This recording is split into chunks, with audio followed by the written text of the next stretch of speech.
আজ থেকে ভুলেও কেউ বৃন্দাবনে কৃষ্ণ নাম করবে না। কৃষ্ণ নাম আলাদা করে কেউ উচ্চারণ করবে না। জানেন কি, একসময় বৃন্দাবনে শ্রীকৃষ্ণের নাম উচ্চারণ প্রায় নিষিদ্ধ ছিল। কেউ বলতো ভুলেও যেন কোনো গোপীর কানে কৃষ্ণ নাম না যায়। ওরা যদি কৃষ্ণের নাম শুনে বিরহ বেদনায় ভেঙে পড়বে। আর রাধারানীর সামনে যদি কেউ কৃষ্ণ বলতো, তখন সবার মনে আতঙ্ক ছড়িয়ে পড়তো। তাই বৃন্দাবনে কৃষ্ণ নামের বদলে শোনা যেত শুধু রাধে রাধে।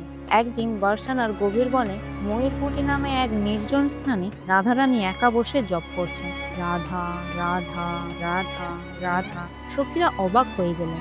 ললিতা সখীকে বললেন, রাধার কি হয়েছে, সত্যিটা জানতে হবে। তখন ললিতা সখী রাধারানীর কাছে গিয়ে জিজ্ঞাসা করলেন, প্রেমে তো সবাই প্রিয়জনের নাম জপ করে, আপনি নিজের নাম জপ করছেন কেন? রাধারানী মৃদু হেসে বললেন, আমি জানি আমার কৃষ্ণ এই বনে ময়ূর রূপে লুকিয়ে আছে।